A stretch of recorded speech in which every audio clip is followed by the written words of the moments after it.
এবারে থাকি কি করণীয় আছে এটা মেসেজ, তারপর আমি অন্য প্রশ্ন যাচ্ছি।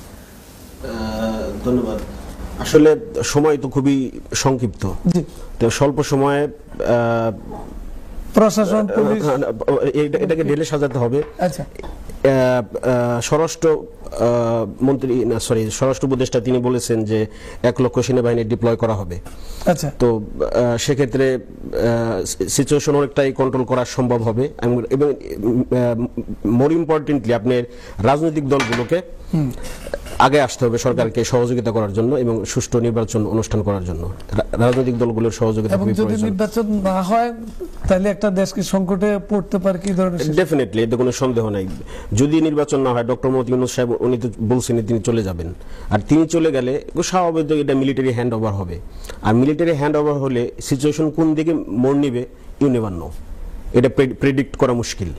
কিন্তু আবার নিউ ইয়র্কে তো যে যারা গেল 3টা দলের বেসিক্যালি তারা তো সেখানে ডিক্লারেশন করছে যে আমরা দেশের সাথে আমরা একমত, আমরা নির্বাচন করবো। কিন্তু এখন আমরা পিআরে যাচ্ছি, এখন পিআর নিয়ে যে তারা একটা ঝটলা সৃষ্টি করতে চাচ্ছে, এটার দিকে মতামত? এটা তো নির্বাচন কমিশন বাতিল করে দিল। পিআর নিয়ে তো আপনি কত প্রোগ্রামেও কথা বলছি।